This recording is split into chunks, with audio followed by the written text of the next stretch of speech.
Asookera ddala okuddamu okwebaza kw'ekiwangaku. Weebala nnyo, weebalire ddala, twalwana fight. Butuufu twalwana fight. Abanaakiraba mujja kakasa ti kati ndi nsolo. Empologoma efa ddoboozi tefa ddiba. Wendi eddiba wendi. Eddoboozi ewalifu naye eddiba wendi. Ekirala nsobola n'okuddako okwebaza neebaza musawo Moli. Neebaza nnyo musawo Moli. Bannange abantu tubalabe bulabi naye abantu baba n'emitima. Moli alina omutima. Ekisookera ddala nagenda nga mpewuka. Nagenda nga mpewuka dikkira okumpi 81. Musawo Moli natuukira ewuwe n'aŋŋamba Musa okwewuka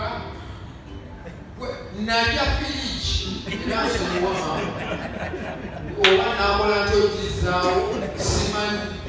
Yantuuza mulyango gwa firigi n'endya buli kibala ekyali mu firigi n'aŋŋamba omaze n'enseenene weeziri. Nemugamba seenene sijja kukwata. Nansibirira ennyama yange ni mukozi wa kufula. Naye ennyama natuuka ekiseera ennyama nga kasirina wengisa ate nga njagala. Ne ŋŋamba ennyama yange nkoze etya? Maneja nagimulekera. Abantu balina amazima, ennyama yange nagisanzeeko. Bannaye neebaza Bannayuganda. Bannayuganda abakitegeera nti ngenda. Neebaza omwami oyo ali awo bayekwezaawo mumugire bulabi. Nsaba nkwase muganda wange champion waffe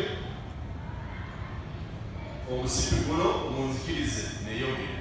Mwebale nnyo, mwebale ddala. Muganda wange Musa, congratulations. Congratulations. Nakwebaza coach gwebali mulimu gwa ttendo gwokoze ne promoter gwasinga. Nga Uganda Professional Boxing Commission njagakutwala mukisa guno okwebaza aba promoters bonna era ku luno ndowooza olaba buli wiiki 2 buli wiiki 3 waliwo fight. What a love.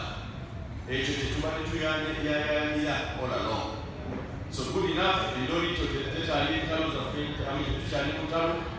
Twagala kulaba mileage bokusa waffe Musa yaba kufuna ki mileage.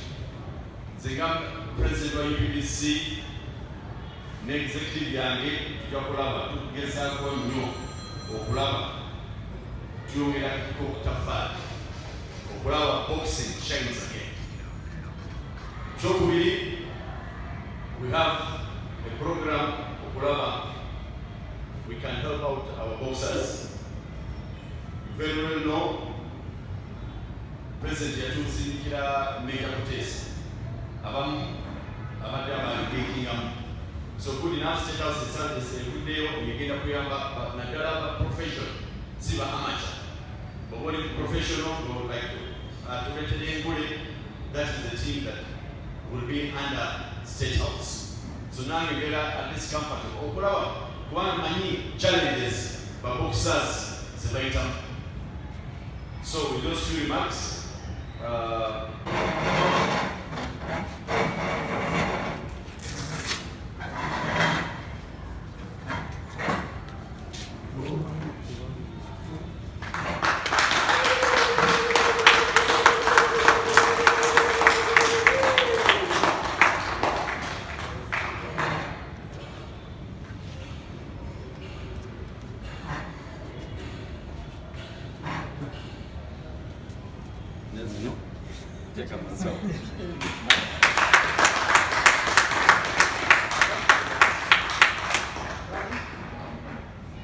tweyanziza nnyo tweyanzike ne ya President wa Uganda Professional Boxing Commission atumanyi